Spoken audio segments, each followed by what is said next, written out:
Hello, everyone, and thank you for joining us today. And welcome to EHNet Live. Now, of course, my inner Bruce Buffer is dying to tell you all who's fighting in the blue corner. But I'm going to go ahead and spare all of you from my UFC dreams. But speaking of dreams, today actually marks a pretty special day for us. Not only have we successfully relaunched the Ethical Hacker Network this month, but we have jumped right into the deep end of the pool and are also relaunching our monthly webinar series. And the cherry on the top is that I actually get to share it with one of my longtime friends, Raph. So with that, let's quickly get into today's agenda as well as some housekeeping items, and then we'll just jump right into the conversation. So with that, we're going to go over a quick overview of the new EHNet, and I'll be doing that. And I'll only take about 10 minutes or so to show you some of the new features for those who are new to EHNet, as well as some of those old members who are rejoining us. Then I'm going to hand it over to Raph, and he's going to do a little bit of a life in InfoSec, basically where he's been, where he's going, how things definitely helped him, and some opportunities he sees in the industry for you to advance your career. Then we're going to have kind of an open conversation between the two of us where we're going to talk about things like personal branding, how the skills gap is real, how that all ties together with getting involved in the community, whether that's through EHNet or another community. And then we will actually try and tie all that together. And then, of course, we're going to have a Q&A at the end. And just in case, to let you guys know, it's definitely set up as a 1-hour webinar. But if you'd like to stay a little after, if the conversation is flowing in the Q&A, by all means, we can stay a little bit longer. But we don't want to stay too much later because we all have our own busy schedules, and we definitely want to get back to that. But keep in mind that after the fact, we're going to be doing a post-game in the forums. With that, a few little housekeeping items. So as we mentioned, this is our first foray back into the webinar series for the new EHNet. And we're actually going to call it EHNet TV. And this is the first production of something that we're doing through EHNet TV. And obviously, as you already knew, it's called EHNet Live. Well, the difference between EHNet Live and EHNet BizBrief is that EHNet Live is going to be a 60-minute or so webinar like you're attending today, which will be a deep dive into whatever the topic happens to be. On the other hand, EHNet BizBrief is going to be a shorter pre-recorded event, so therefore it is not live, but it'll be with a C-level executive within the security industry or a security luminary, kind of giving a big picture overview of what they think or how they see the industry, as well as their own advancement in their careers and how they can give you some words of wisdom. Now, a couple items of note. Yes, we did mention already, and I'll just mention again for those who are watching this live and didn't catch it a few minutes earlier, but we will absolutely be recording this webinar, and it will be available on EHNet in a completely separate article, and it will also be hosted on our YouTube channel. Now, something else to keep in mind is that we really want this to try and be an open conversation. And so with that, please, not only during the presentation, so you're more than welcome to ask questions in the questions tab on the control panel in GoToWebinar, but you can also do it during the Q&A session. And I just wanted to give a quick little shout out to thank Fabrizio Siliciano. And if you haven't guessed by that name, he's not only going to be helping us with the questions, but be polite to him because he can kind of get you in weird ways. But anyway, just joking. Fab is a great guy. He's actually one of our researchers and instructors here at eLearn Security, and I wanted to thank him very much in advance for his help. Now, of course, after that, we will be doing the post games, as I mentioned, in the forums. So I'm going to show you what that looks like when we go through the actual demo of the new EHNet. But keep in mind that any article that you go to in EHNet, you can go all the way to the bottom, and you can actually leave comments. And those comments are directly connected to our forums. And so if you go to the article for this particular webinar, you will see at the comments at the bottom, Raph and I will be joining you guys for the next week or so. So don't expect a reply within the next 30 seconds if you happen to say something. But if there was something additional that you'd either like to ask that either you forgot or something that came to mind after this live event is over, then please feel free to join us in the forums for our post game. Now, of course, everybody has a goal whenever they do a webinar, and we are the same. Well, our goal for today, and whether or not you utilize what we show you in the new Ethical Hacker Network or not, we're actually here to really help spark your career. And hopefully we accomplished that goal today. And we'd love some feedback as well to let us know not only how we're doing, but if you have some stories to share, we'd definitely like to hear from you either in the Q&A or in the post game. So with that, let's get to the overview of the new EHNet. So just to let you guys know, I want to give you a real live demo. And so I'm not going to go through all of these individually right here, right now, but just to let you know that we do have a general layout of the magazine. And so as you know, our tagline is that we are a free online magazine and community for security professionals. So with that, you can definitely tell by the tagline that we have two main separate areas of the new Ethical Hacker Network. First is the magazine side, and that will feature columnist features, the global calendar, and other things.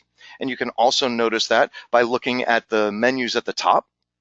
In addition to that, we have our community side. Now, that will be for things like members and their profiles, activity streams, our forums, and all of those threads that go in there. We also have groups, community articles, and a bunch of other features as well. Now, what you'll find as I go through the demo is that everything is totally integrated, and what we're trying to do is not just be a magazine and a community, but we're also going to take it one step further.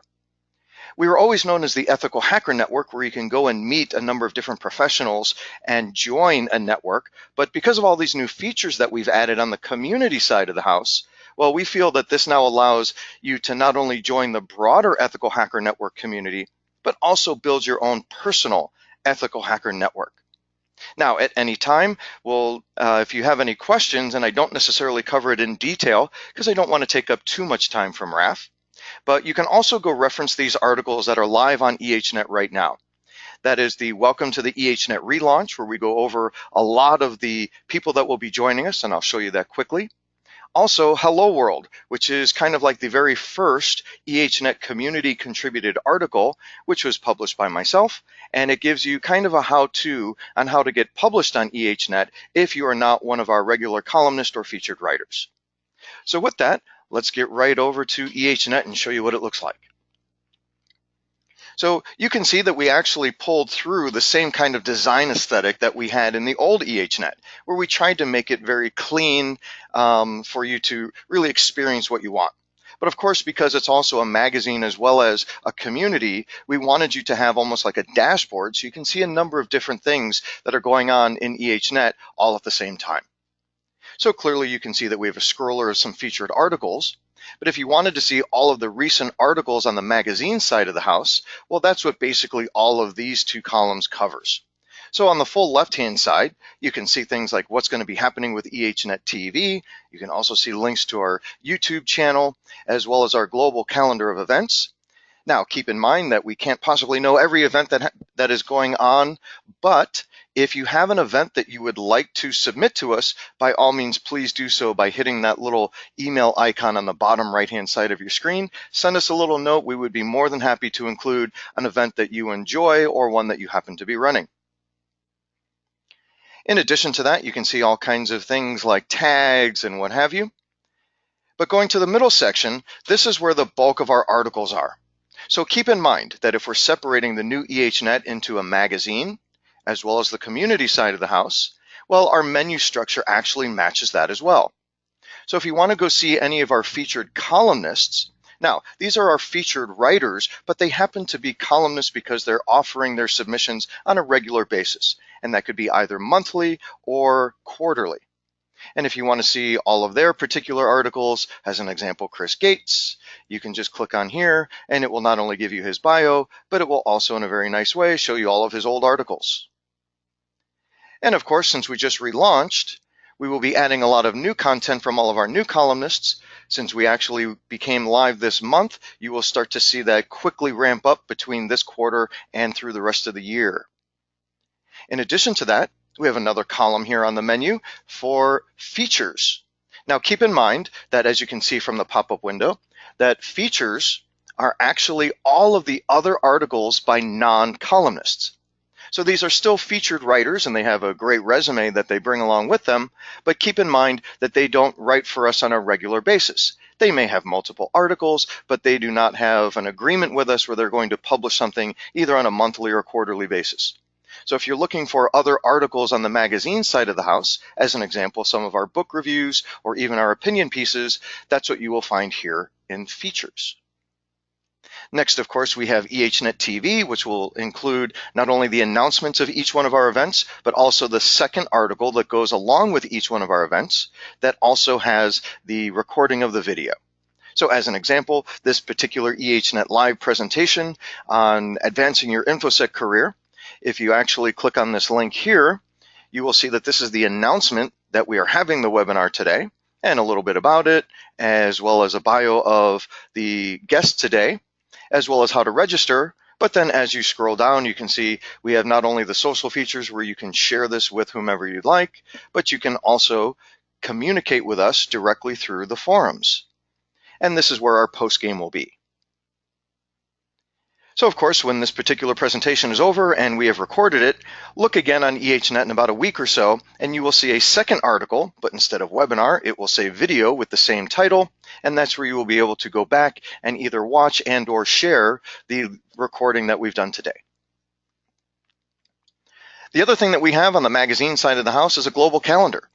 Well, you saw some of the upcoming events on the left-hand column, but here you can see that we have a full-fledged calendar, and if you hover on over any particular event, you can see a little more information on it.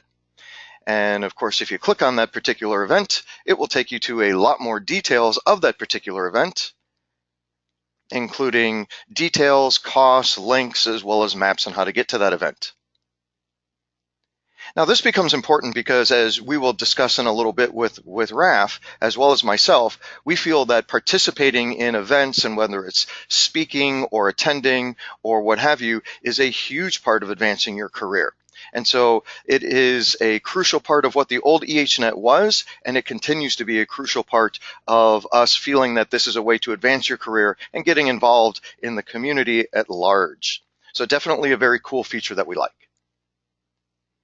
Now, of course, then we have not just the magazine side of the house, but then the community side of the house.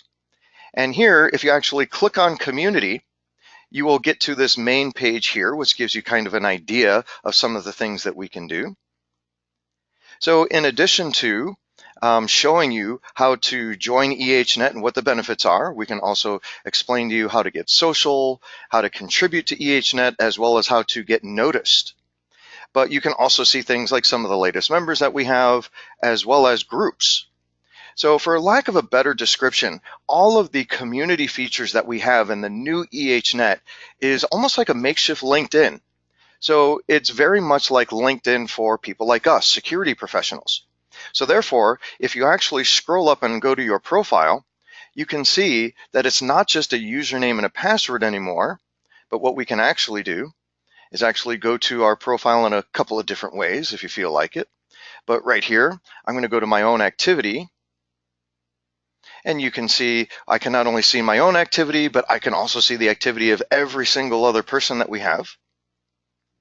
If I click on my name, or you can also click on my name, it will take you to my full profile.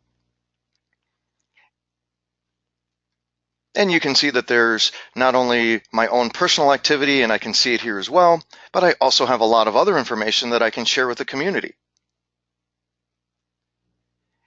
Now, of course, I'm not going to get into every single tab here, but rest assured that you can have your notifications. So if somebody either mentions you in the activity stream or in a forum posting, it will appear here.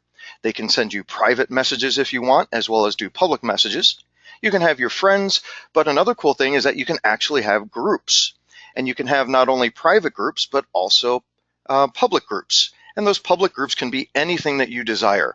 So I highly encourage that when you join EHNet, that you go fill out your profile, start putting things in your own individual activity stream, as well as maybe join some groups.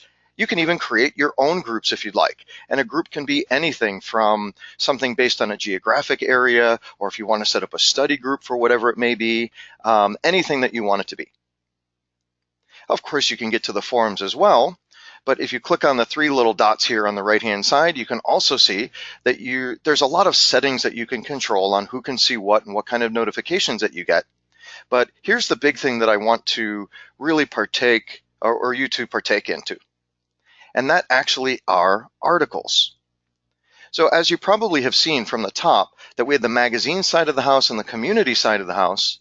But when we actually look at things like the activity stream, forums, groups, and you can see all the members, well, there was this other menu item up here for community articles.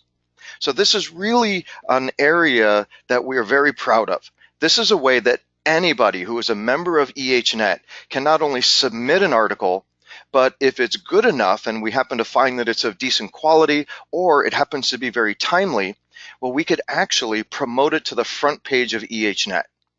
And you can see here that then you can not only see a listing of all your different articles, but you can also submit new articles right here within your profile. So I highly recommend that you guys go try that out, submit your own articles, and again, if it happens to be deemed of good quality, you can see right on the right-hand side here in this column, this is everything that you can find on the front page dealing with the community. And so you can see here that this is that Hello World article that I had mentioned to you before. This is kind of your how-to on how to get published on EHNet, even if you are not a featured writer. And you can see we already have one up there, so go check it out as a really good example of what can be done. In addition to that, if you scroll down in the community corner section, you can also see things like if you want to go see all the community articles, or you can see who our community members are, basically who's last been active or who our newest members are, or who the most popular ones are, as well as get involved in our groups, as well as our forums. So you can see things like recent forum topics, as well as recent forum replies. So there's a lot more that goes on with this, but I think that gives you a really good idea as to what it is that we have to offer. And the other thing that I mentioned is that there's an article called Welcome to the Relaunch of EHNet. I highly recommend that you peruse this particular article because it will again show you not only the two different sides of the house, but also some of the impressive people that I'm actually humbled and honored that they're going to be contributing to EHNet in the coming months and throughout this year and next.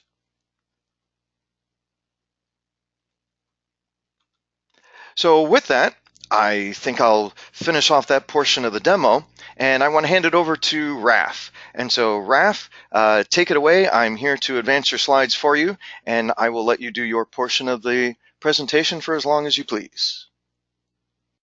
Careful there, Don. I tend to wax philosophically for quite some time, if not stopped. Well, first off, folks, thanks for joining. Don, thanks for having me. And congrats on the relaunch. I remember when you and I first met, what feels like 1,000 dog years ago in InfoSec at ChicagoCon, if that sounds correct. And that is absolutely correct. It was a good time.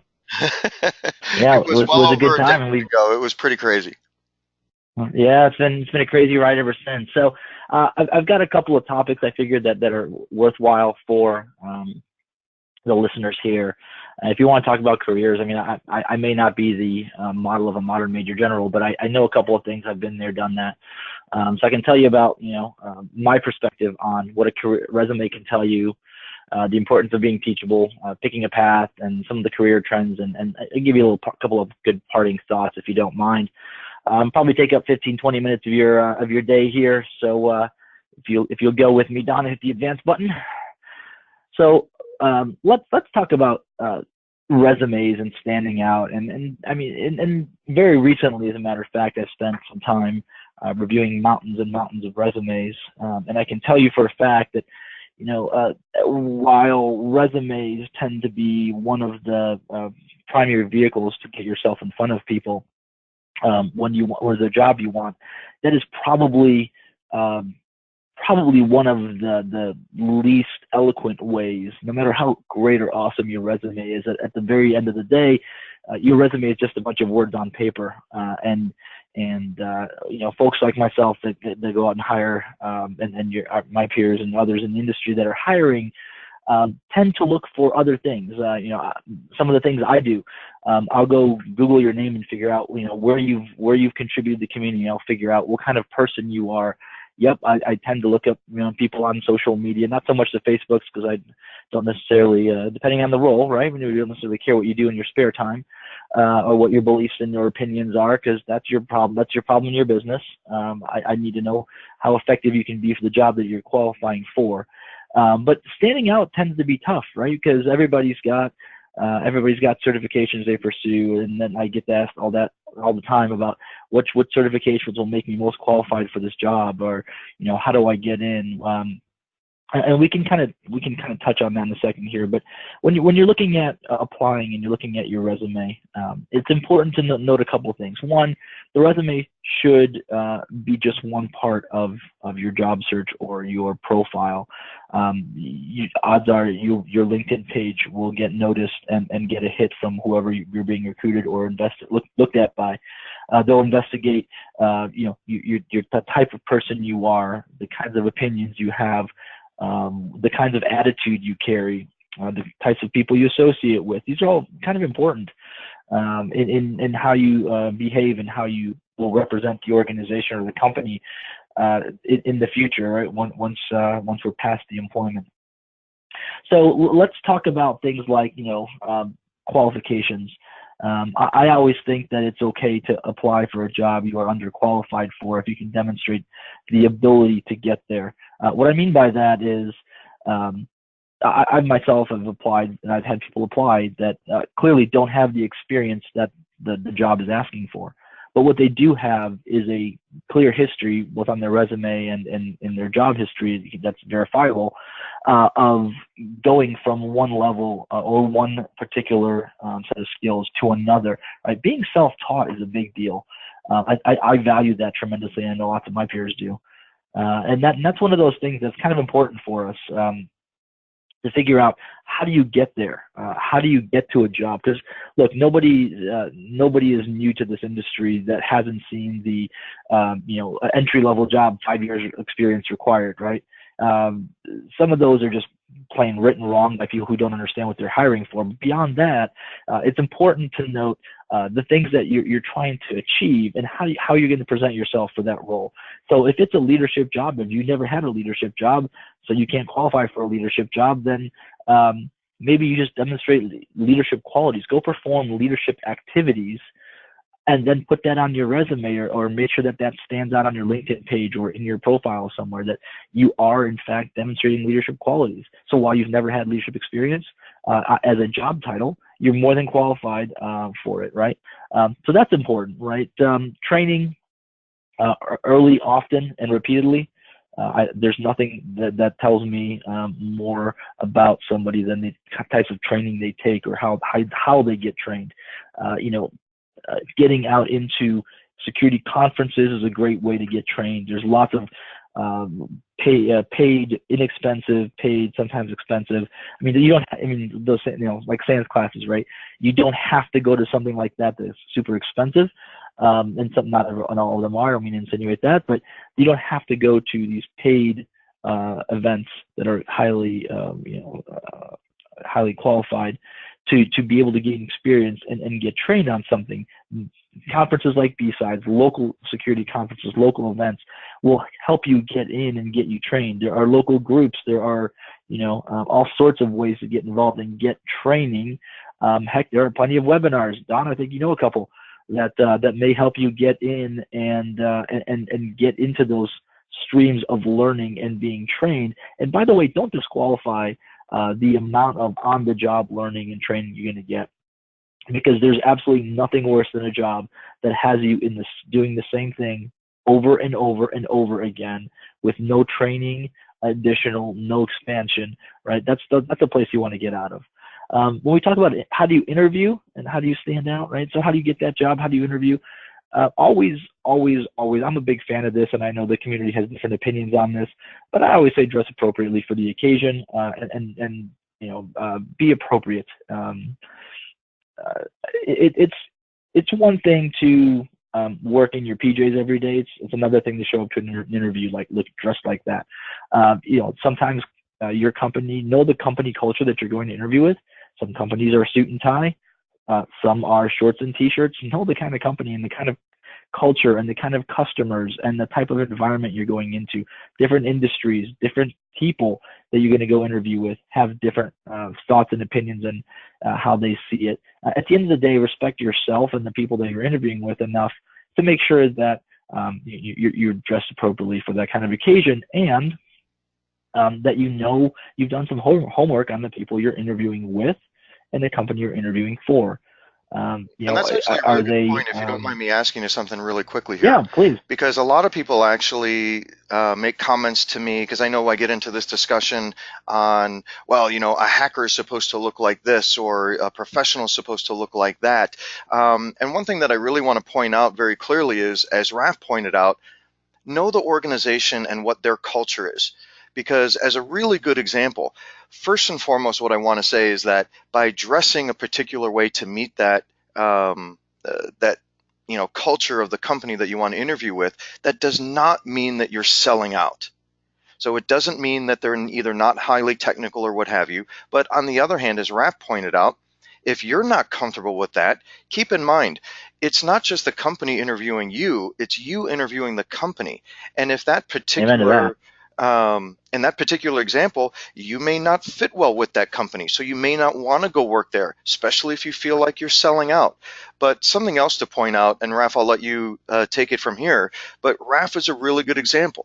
He's somebody who came from a highly technical background. He's advanced in his career, and so he's more in a management role now, so he's a little less technical now than he used to be.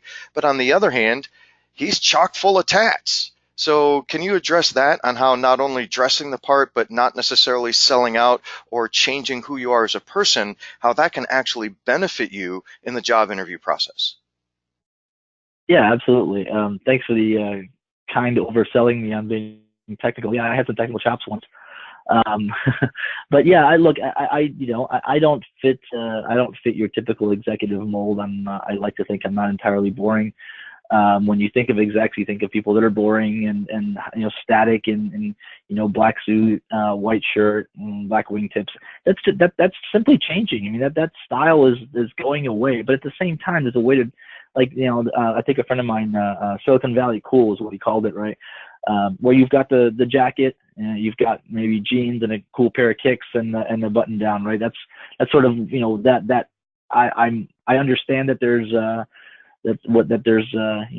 fashion trends, but at the same time I still want to keep it professional and respectful. So yeah, I mean, look, I've added a couple since we've last chatted, Don, and I tattoos are kind of my thing, and I don't think I would ever disqualify anybody from a role. Now, unless you're customer facing and you've got the Mike Tyson thing going on, that might be a little weird. But look, we appropriately show or hide parts of our personalities for the environments that we're in. Just because my company has absolutely no issues with my appearance and such, doesn't mean that none of my customers ever did or will, which means that I need to figure out, always start a little over conservative. I can work my way back. If I have been in situations where I've shown up in a tie at a customer and they put a pair of scissors to it because, which was a little sad because I really liked that tie, but they basically made it clear, like, hey, we don't do ties here and don't ever show up in one again. Like, got it, noted. Can I have my other half of my tie back, please? So, that kind of thing is, it's ever evolving, I think. And we're, as things, as time progresses, I think we're getting a little bit more lax in what we accept. So let's talk about being teachable. Nice transition there, buddy. But let's talk about being teachable, because I get asked this all the time. Do I need, what career path should I take? What schooling should I take? Hey, I took a InfoSec major, or I took some InfoSec classes in college. Am I qualified? Do I need a college degree to get this job and all that? The answer is, quite frankly, no. Some of the greatest minds in history had absolutely no college degree. But understand what we value, and I don't think I've ever disqualified anybody based upon a lack of a degree. If this is that kind of world, then I would be in a lot of trouble, because I took the long way around in my career and finally getting a degree. But look, well, I'm with you there, my friend. I'm actually one of those that does not have a degree, and here we are. We're talking about careers, and I'm the editor-in-chief of a long-running magazine, and we're back up and live now, and I have no problem going up and talking to C-level executives, and I followed that same path. Now, I never went back and got that, that degree, but there's a lot of different paths. So keep in mind that everything that we talk about today is one of those areas where there's not one single path. It's almost like like routers on the internet. It's not always the shortest path. Sometimes it's not even the longest path or the one with least resistance. There's a number of different, variables that dictate how you get to where you want to go. And with that, some of the other things that we had talked about before in the past, Raph, is people ask us all the time, do I need a certification? Do I need experience? Or do I need a college degree? And what we often say is, well, yes. So it's not one or the other. It actually could be a combination of those. But as you mentioned, it's not necessarily, mutually exclusive. If you don't necessarily have one, then you just need to realize that you need to balance that scale a little bit on the other side and what you bring to the table. Yeah, absolutely, no doubt. Look, college degrees are, and here's the thing, right? We've watched to a nauseating degree, and this is something I'm definitely not proud of about this community, is we tend to hit people pretty hard for things that seem kind of arbitrary. But look, there's been no shortage of bashing executives for, when a CISO, for example, that has their company that experiences a breach or is part of an organization that gets breached, that has a degree in something other than, computer engineering or computer science, like, oh, they have a degree in, politics or whatever, ancient history, like, oh, they can't possibly be good at this career. I like to call the largest amount of BS on that. And in fact, if you're one of those people that do that, shame on you, because college degrees, as my father used to say, show people that you're teachable. You can show people that you're teachable by in many different ways. And again, it's appropriate to the level of your career. I at one point had no choice but to go finally finish my college degree, because it was gonna. The company I worked for at the time said, yeah, you want to get a promotion. This is what it's gonna take. This is just how we are. Like, you don't have to, but you're not going to kick you out, but you're not advancing. And I chose to advance. So, but be teachable, right?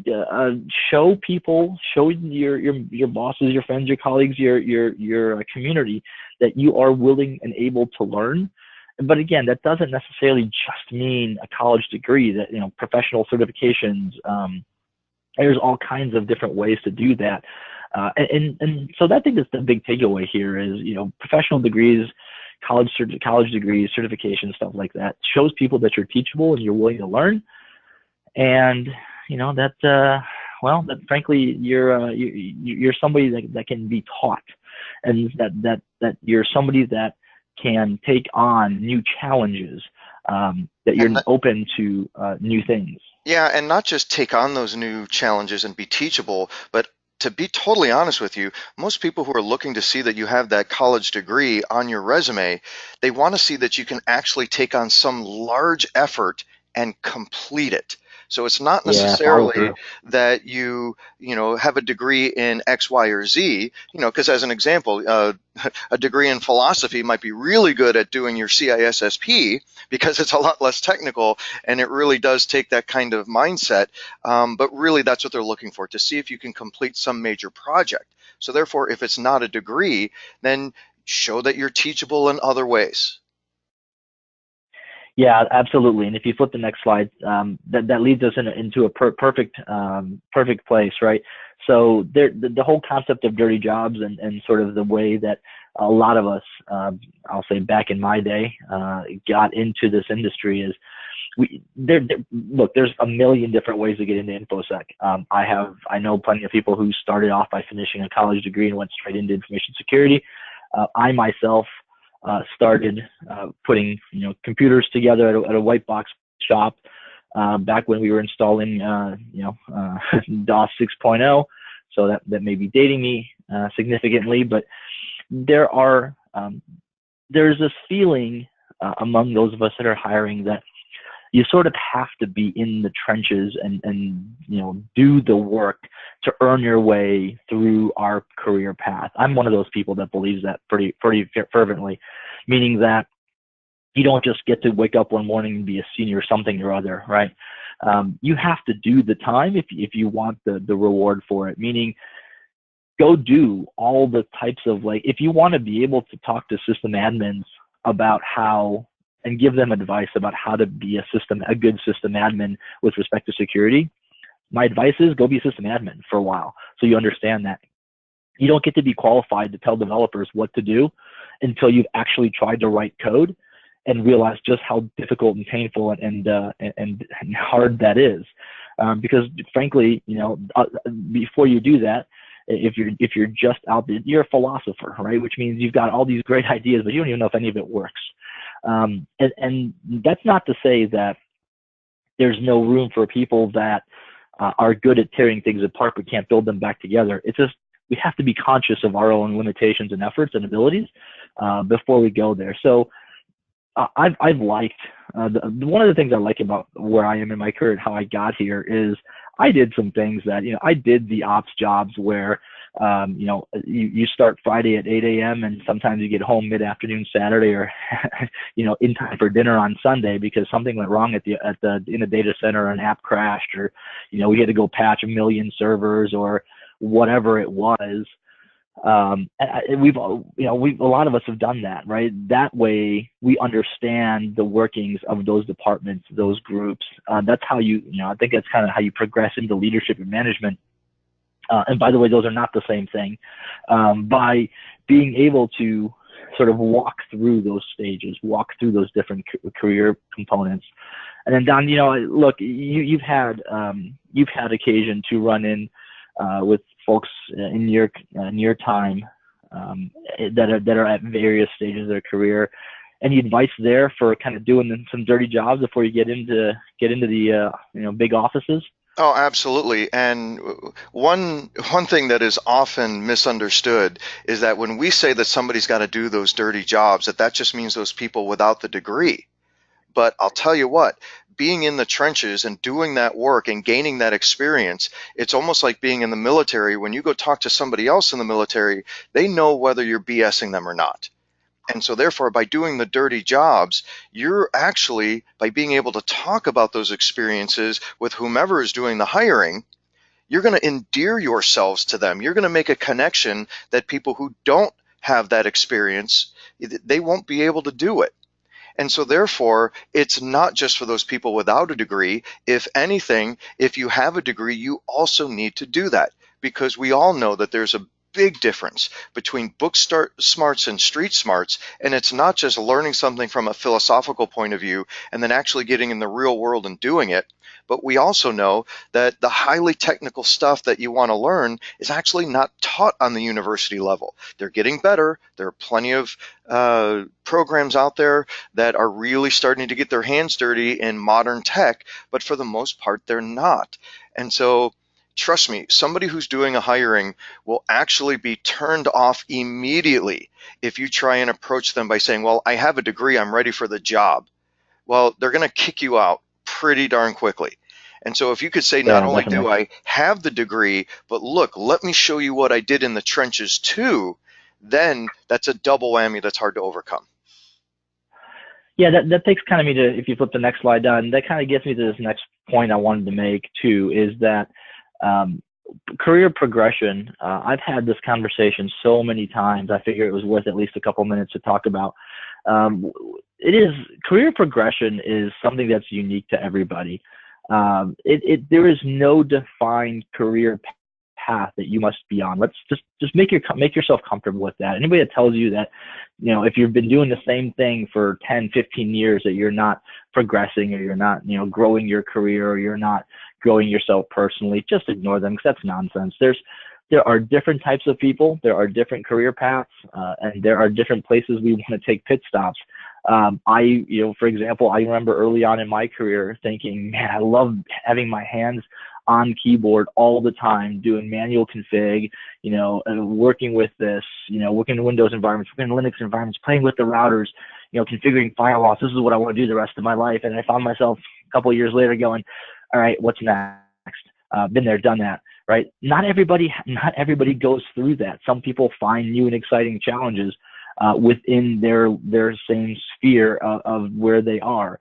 So that's, I think, something that I wanted to make sure that I made clear as a point, that there's no defined career path, and nobody says that you have to, one day work to have a corner office if that's not your thing. If it's not your thing, then it's not your thing, right?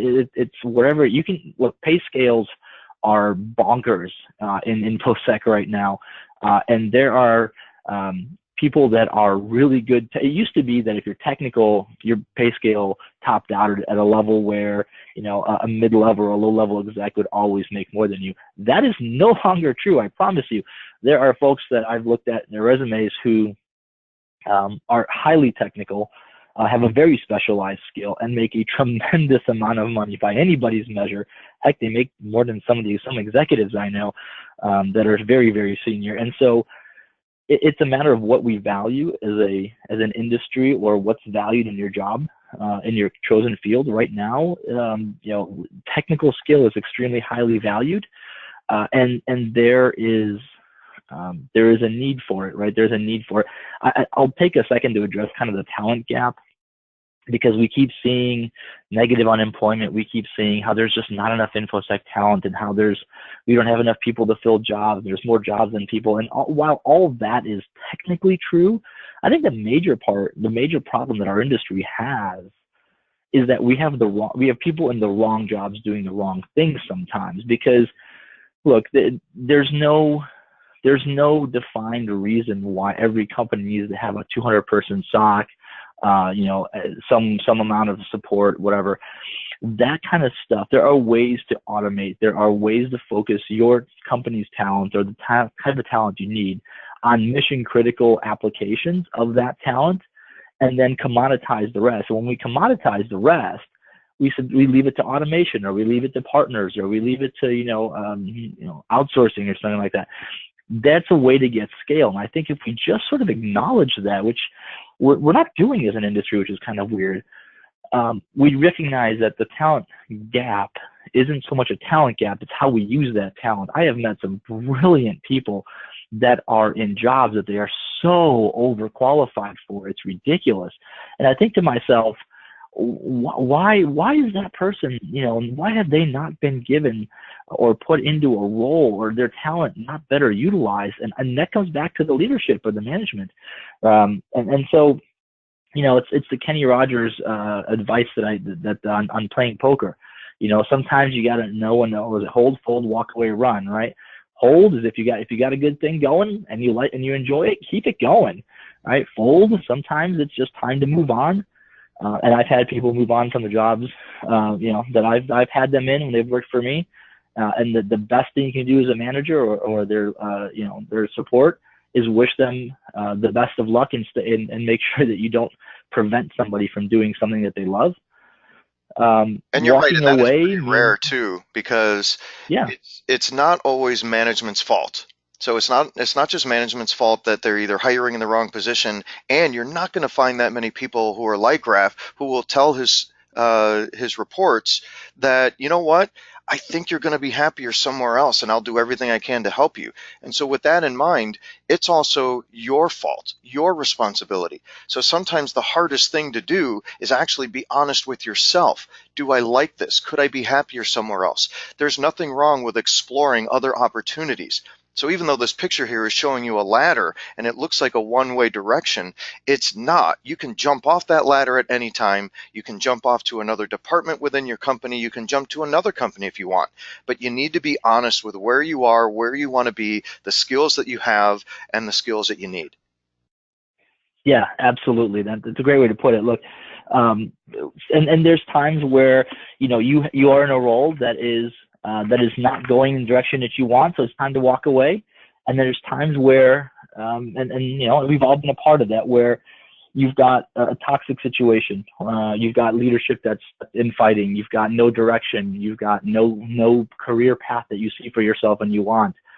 You don't have a way forward, and sometimes you're worried about your next paycheck.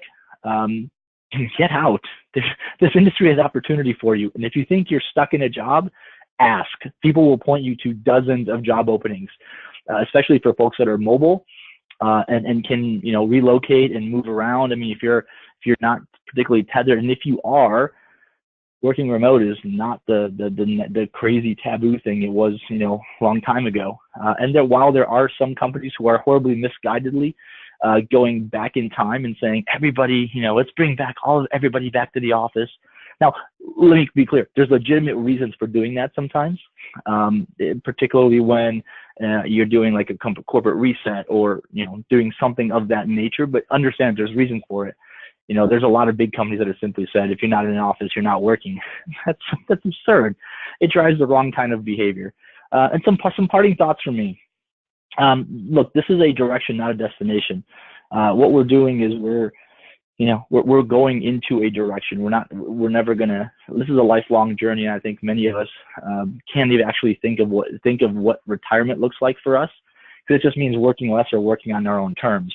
I know I've struggled with that myself. And when I think of what's it gonna be like to retire, I can't imagine myself like on the typical on a golf course every day doing nothing. I go crazy.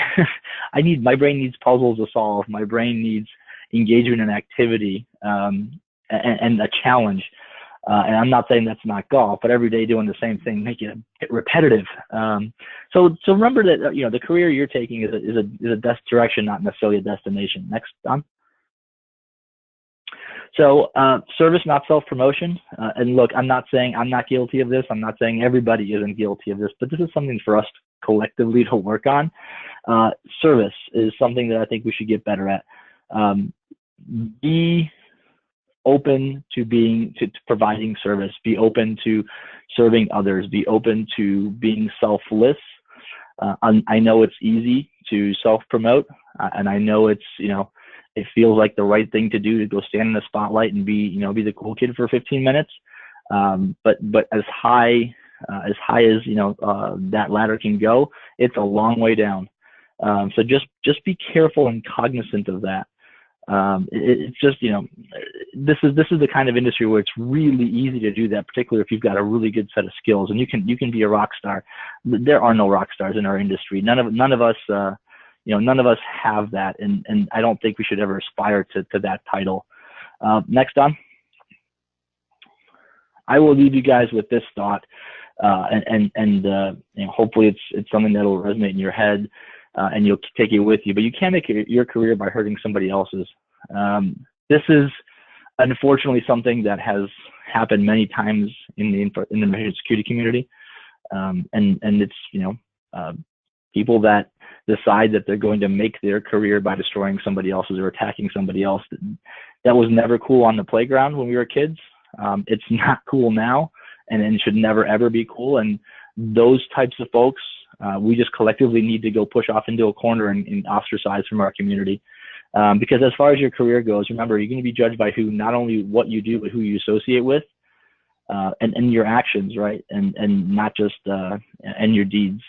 All that stuff is going to be put together into a package when somebody evaluates you and your career. And what do you want to be remembered for, right? You want to be remembered for great things you've done, not terrible things you've done to someone. So Don, I'll pass back off to you on that, and thanks for listening, guys. Hopefully this has been valuable. No problem. One thing that I do want to emphasize, and Raph, you actually emphasized it a couple times there, but just to underline it, I'm not sure if everyone caught that, but it's specifically you can't make your career by hurting someone else's. So if I actually took out that word and put in job, then that probably could be true on individual instances. But trust me, if you keep taking or advancing your job by hurting someone else's job, that will adversely affect your career. A career is more than just one job or project or activity. It's the entirety of who you are in that given industry. And so keep that in mind.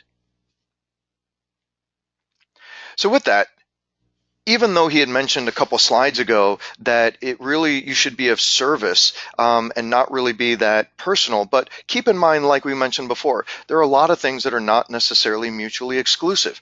And so that's not to say that by being of service to either the greater industry or to people or whomever, that you can't be at least a little self-serving. And that kind of gets us to personal brand.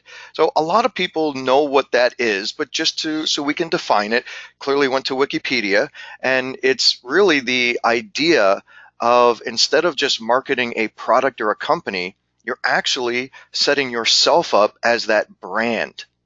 Now, of course, it was first mentioned by Tom Peters, at least we think so, back in 1997. But of course, the increasing use of social media and a number of other sites, and of course, the Ethical Hacker Network could be that for you as well. But it's also things like LinkedIn and Twitter and all that kind of stuff. But like anything, it's a double-edged sword. You want to make sure that you kind of are the steward of that, because it could cut both ways. So whatever you put on Twitter or on Facebook or LinkedIn or even on the Ethical Hacker Network, be careful, because anybody can search both sides, not just the good stuff. And of course, as we had talked about before, that the skills gap is real. Now, I'm not going to go through this step by step, but I wanted to, at least if you wanted to go back to these slides later, you can see that we actually can prove out that point.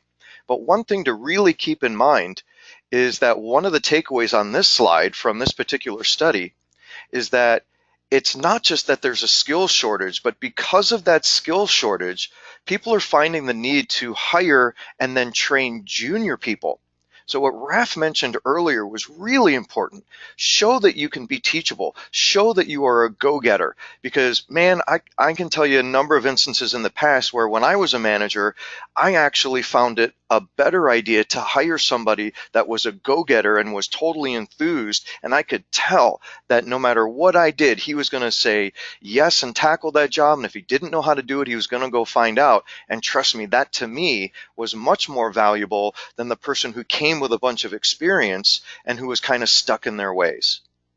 Now, a couple of anecdotes to throw at you. I know that Raph and I were both at several of these conferences like InfoSec World or one of the Source conferences, or even last week in RSA, and all of these are not just written about and you can see them in research, but when the rubber hits the road, that's what these people are actually telling us as well.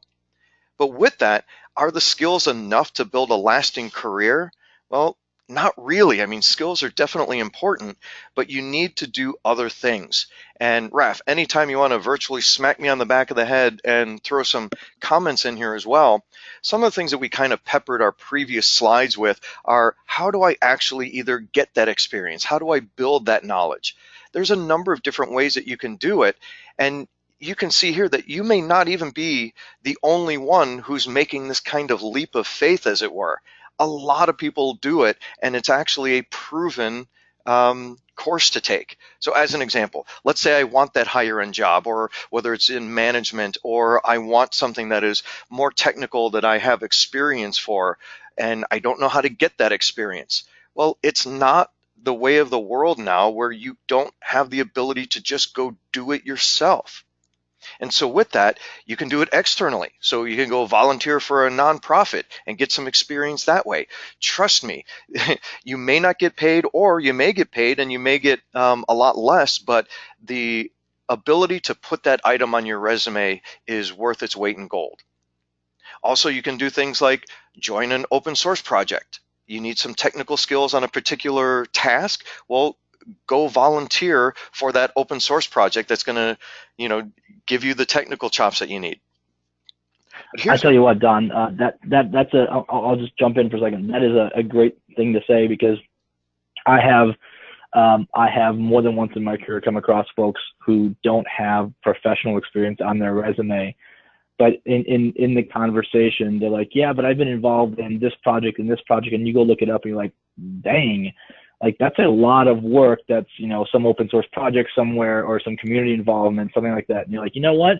That shows a lot. That shows gumption. That shows a lot of, courage to take on a task that big. And so I think getting into those types of projects, especially getting out and standing on stage in front of folks and sharing your expertise, those are not trivial. And they're, if done well, with good intention, they are phenomenal ways to build your career. And of course, speaking of gumption, if there's an open source project that does not exist that actually wants to give you the skills that you need, well, then go start your own. That shows a hell of a lot of initiative. There are plenty of examples of that out there, and I won't get into that now because we're running a little low on time, and I want to make sure that we actually get to the rest of this very quickly. But with that, it's not only external, but a lot of people think that that ladder is just that one direction once you're in a company. And that's not true. there's a lot of ways to gain experience in the company that you happen to be part of right now. So you could either do that by creating a new initiative or go to another department within your own company that is either interesting to you or that you want to be a part of or is going to give you those technical skills that you need. Honestly, go volunteer your time, talk to your manager, talk to their manager, or even just do it on your own time. And that also shows initiative. And then you could clearly put that on your resume, even though you weren't specifically hired to do that job. And then, of course, there's the community. Now, the greater InfoSec community or the hacking community, and of course, there's always EHNet. But whether it's the Ethical Hacker Network or any other community, trust me, taking the initiative and doing things like writing, speaking, offering helps in forums, or helping people in their study groups or whatever, that does a number of things for you. So it not only feels good to be part of a community and to help people, but think about it. If I need to write an article or construct a speech, well, there's an old adage that says, if I know something, well, then that's one thing, but I know that I really know it deeply and inside and out if I can actually teach it or present it to others. And by doing that, that not only ingrains that information in your own brain, but it also gives you some of those intangible talents that a lot of technical people do not have, which is the ability to write, speak, and communicate effectively. And you can absolutely learn how to do that by joining communities and definitely offering help in forums. So with that, you can see that it's not just one thing or the other, and it's not just one path or the other. You actually need to intermix all of these things and decide your own path. And so therefore you need to mix not only that personal brand building, but also all of your skills, and that's what's combined into advancing your career. And so you're going to see that you're going to have those results like extra confidence, the ability to communicate, but also your reach is going to be much larger. People will start following you on Twitter and on LinkedIn and retweeting you and what have you. But there's also those unintended consequences. So it's not only to learn how to be teachable, as Raph had mentioned before, but you're also going to learn how to be coachable. So you may know what you need to know, but you may not know how to apply it or how to utilize it in the job or the task at hand. That's what being coachable is about. And then, of course, it's showing initiative, but then also it's not increasing your reach, but it's also increasing your connections. And again, those are things that any social media platform, including the Ethical Hacker Network, can do by increasing your own personal ethical hacker network with us or your network in general, no matter where you happen to go. And so with that, I'm going to close with a little story, and then on the right-hand side, you can see that there are some things that we could possibly talk about when we get to Q&A, and we can definitely open it up. But here's a really good example of having a personal network, whether it's an ethical hacker network or not. But a really good example is I had some changes in my personal life years ago. And I remember a really good friend of mine that I happened to meet at an event that I actually founded and ran called ChicagoCon told me, hey, if you ever stop doing that ethical hacker network thing, he's like, why don't you give me a call? He's like, I'd hire you in a heartbeat. Well, it just so happens that my life dictated that I couldn't do the ethical hacker network anymore. And sure enough, I gave him a call. Well, lo and behold, the team he was running required a lot of travel. And because I'm a stay-at-home dad, that path did not match for me.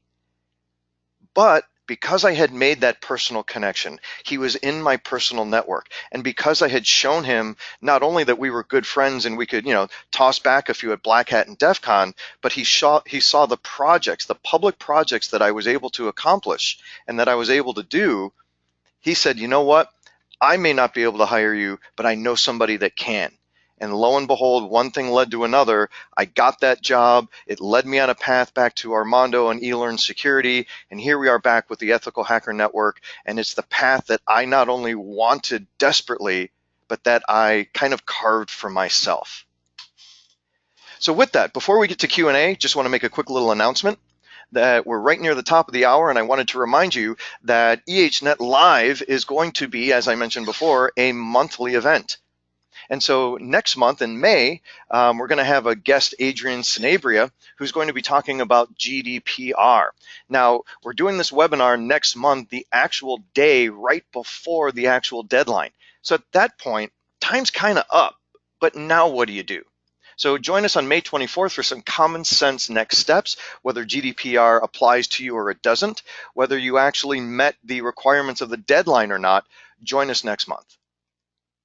So with that, I definitely want to thank you. You can follow us on the normal social media sites, as well as contact us directly either through the site, through all those new social features that I showed you earlier, or you can email us directly by emailing team@ethicalhacker.net.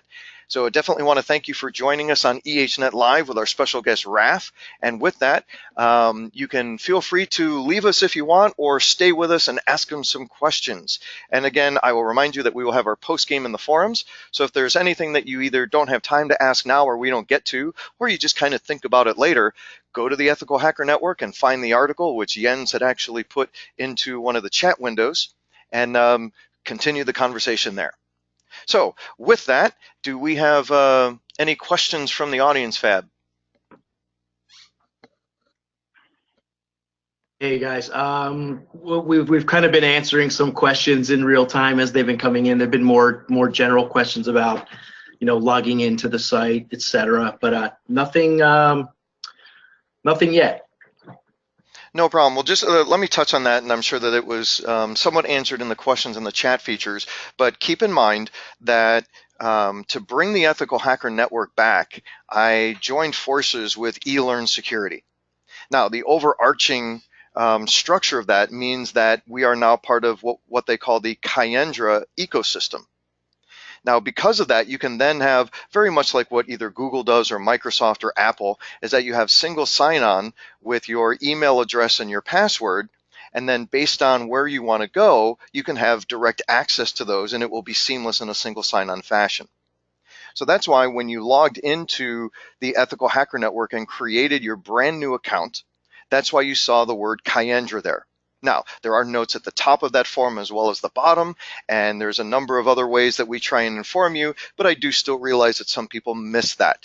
So keep that in mind. If you see the name Kyendra, you're not being phished, you're not being attacked. That is part of the eLearn security family, and so keep that in mind. While we're at it, some of you may have also noticed that if you joined us, oh, I'm sorry, go ahead. Oh, no, I was going to say that we do have a couple questions coming in here. Oh, go for it. If we want to answer those. From Jonathan, how do you talk about hacking in a resume that will pass an HR firewall? The term hacking still has negative connotations. That's a really good question.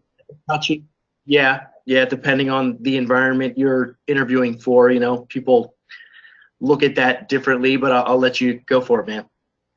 No, that's actually a really good question, and I'll answer it a little bit, and then I'll let Raph chime in as well.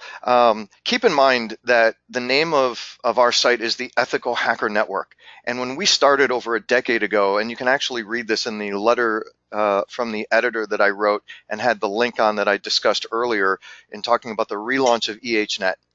When we started over 10 years ago, a couple things were kind of very strange at the time. When I told people that we were going to be an online-only magazine, they were like, what? What, you mean there's no print magazine? There's no PDF? I don't get it. Well, now it's pretty commonplace. But the other thing that I mentioned is that we had formed this site in order to make hacking a legitimate career and how to advance that career. That was laughed at when I did it. Now it's a lot more commonplace. So with that, I don't deny it that there are firewalls that are going to look at those particular words and flag those emails and not let them through, but you're going to find that there are other words you can use. So whether it's ethical hacking or pen testing or auditing, those are words that you can use in place of hacking if you find that your resume is not going through. But also keep in mind that just because it says one thing in a resume doesn't mean that you can't put the words hacking in things like your LinkedIn profile or any other place that you want to. In addition to that, please don't be bashful. In fact, if anything, it'll get you not only into but also through the technical portion of a job interview.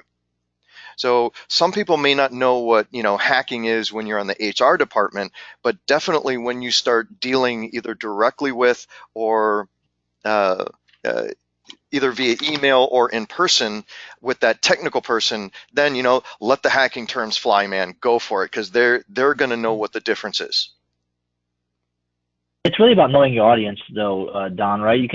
It's tailoring the content for the consumer.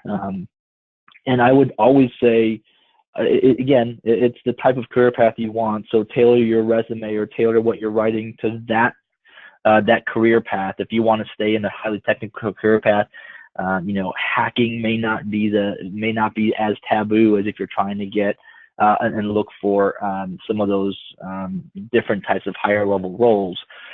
So just be cognizant of that. And look, you can always, you can usually tell as a hiring manager what the connotation of what somebody's writing is.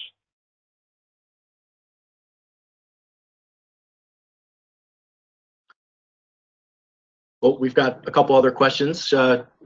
We've got one from Alexandru. Hi, what would be the 3 steps for someone that would want to change their career from something not IT related to cybersecurity?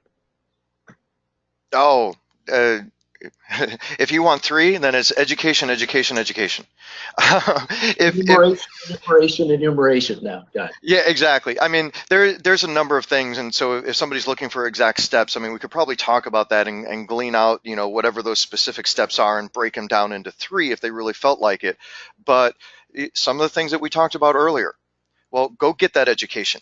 If it's not at a full university program, well, there's plenty of opportunities out there. So whether that's a forum like the Ethical Hacker Network or free education like Cybrary, I know another set of good ones would be things like edX. I mean, you could quite literally go take a real live Harvard computer science course through edX.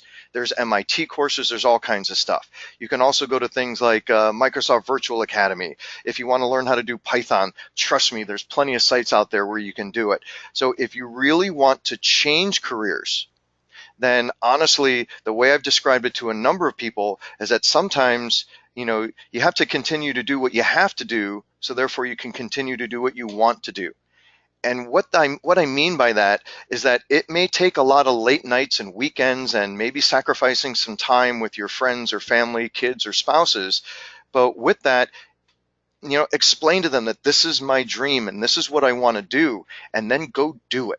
Don't just sit there and look at all these books or look at all these sites or,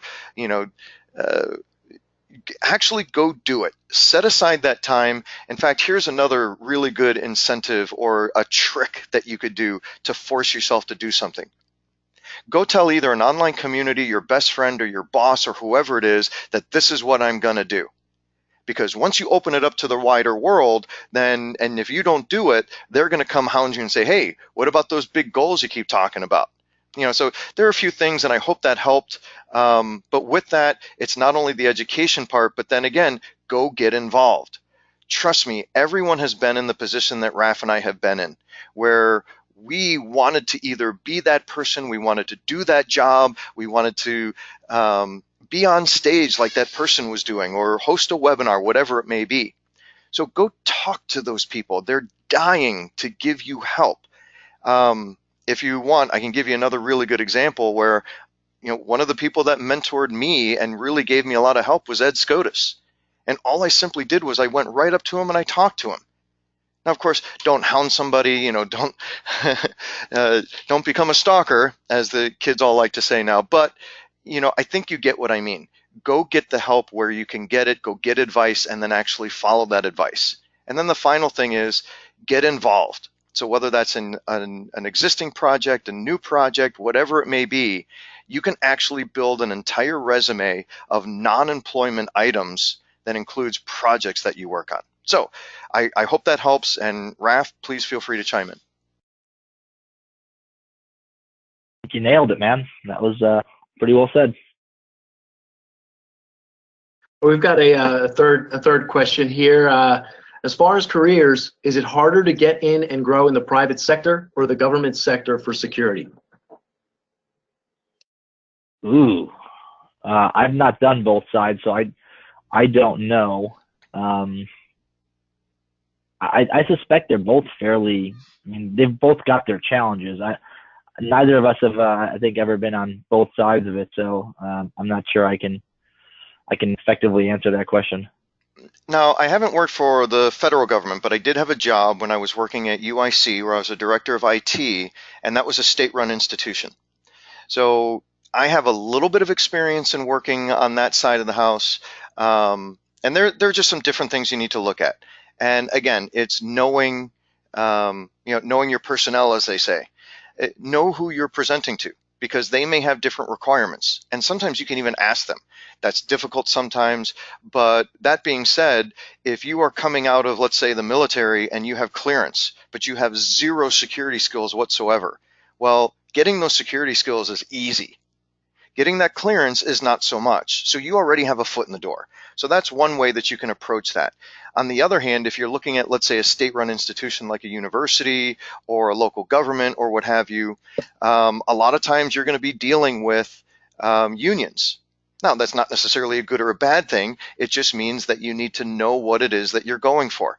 And because of that, they're required to put a lot of information in that job description. And so go read it, go dig into it, go figure out what it is that they need. Now, as far as that goes, that's about getting your foot in the door. Now, about growing your career, well, that's completely different. But on the other hand, I know that working at the university, you have every right to go apply for any job within the university. And sometimes you could actually get ahead of the game based on your experience. So you can take, let's say, either a job description or a job title, or even a connection in another department, and you can actually just go talk to those people. And they're actually very cool about it. And it's like that whether you're, in a private sector or a public sector job. So something else that you may find is that when you're just getting started, sometimes it might be easier going one direction or the other. It's no longer the case now, or at least I found it when I was going through it. It's really no longer the case that, a government or some kind of agency is paying a lot less than the private sector. That's not necessarily true. Now, as far as advancement goes, I think you'll hit a ceiling much faster than if you were in the private sector, but you can still make, a decent living at a public job. Now, there's another thing called the golden handcuffs, which I'd like to talk about very quickly, and then I'll let it go maybe to another question. But keep in mind that you, as we mentioned earlier, you need to be honest with yourself, because sometimes the pay may be lower, but where you are in your personal life, let's say if you have kids and a wife or what have you, that you may need a lot of benefits. A public institution is going to offer you probably more benefits than the private would. So again, it really depends on where you are in your life and what you decide. And sometimes making that leap from public over to private and losing those golden handcuffs is kind of a difficult decision to make.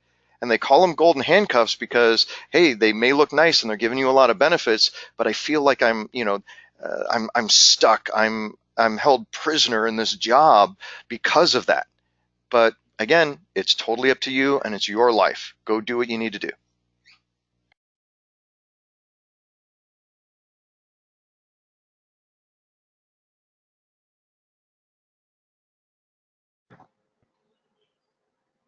Well said.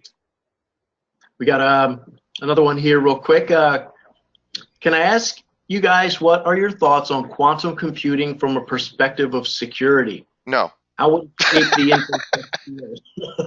InfoSec? Go for it. And I'm sorry, I cut you off there. Could you just for the sake of the recording as well, could you just repeat that question one more time for me? Sure. Can I ask you guys, what are your thoughts on quantum computing from perspective of security? How would it shape the InfoSec field? Whew. All right then. Gosh, I'm not an expert in quantum computing. I don't know. They tell me it's a magical thing, but it's certainly going to up the game on on things like encryption and such. That's about where my knowledge stops. Well, I'll throw you this perspective. Just think about this, that anytime you have a new technology, there's going to be a lot of tools that go along with it. There's going to be a lot of learning that you need to do, a lot of education, and honestly, a lot of playing. And more often than not, it ends up being that cycle of security that we see over and over and over again, that anytime there's something new, there's going to be flaws in it. And so this is going to be no different. So keep in mind that if you want, there are plenty of free resources out there where you can learn, quantum computing APIs. And in fact, there's new programming languages out there specifically geared towards quantum computing. So first and foremost, what you can actually do is start going to learn those languages specifically geared towards quantum computing. Then it's applying the same thing. Just because it's a different, let's say, again, for lack of a better way of describing it, it's different hardware, it's different operating systems, it's different everything, but the general philosophy is exactly the same, that it's going to need to communicate in one way or another. So more often than not, it's going to be communicating through a network through TCP/IP, or you're going to have to do, learn some software development lifecycle and how to bake security into your quantum code, just like you would with, Java or C# or Python or whatever your programming language is of choice. So that's another one that you just need to keep in mind, that it doesn't really matter what the underlying hardware is. We're still going to be facing those same challenges. And if you can get in on the ground floor and at least show some experience in it, trust me, nobody at this point has years of experience because it's just not that old. But if you show that initiative in learning these kind of basic things, your foot's already going to be halfway through that door. Yep. Yeah, I was gonna say it'll make password cracking a lot faster, So or more difficult on the other side, or maybe it will get rid of passwords and we're going to have to come up with something else. But either way, think about what that kind of power can do, not just from the offensive side, but also the defensive side. And that's what we do as security professionals every day. It's not just the red teaming side, it's both.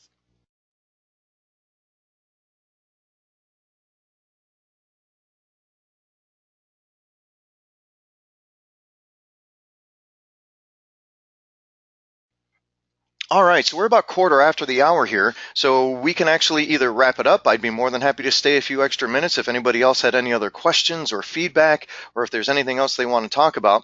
So while I'm waiting for that answer from Fab, let me throw this at you guys as well. Keep in mind that because we join forces with eLearn Security, there should be a gift, not only for all of the old EHNetters that are out there, but also our new ones.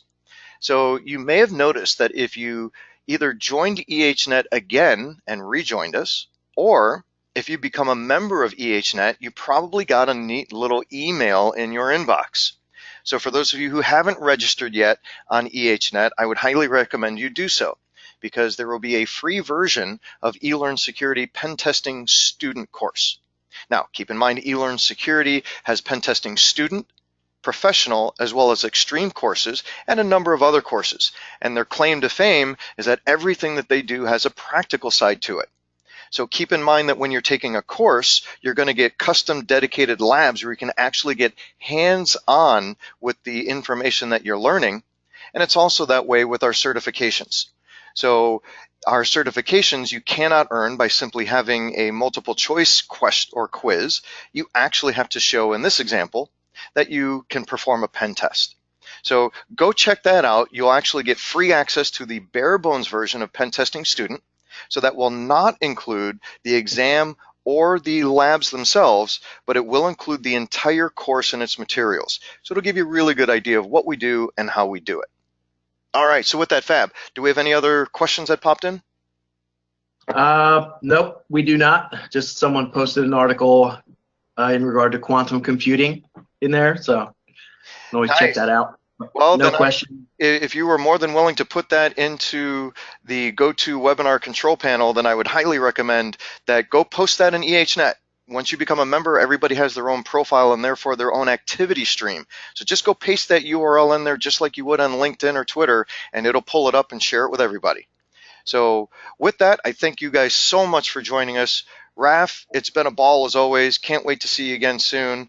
Thank you guys so much for joining us at EHNet Live. Catch us every month in the third or fourth week of the month. Stay tuned for the registration for our next one, which is on GDPR with Adrian Sanabria.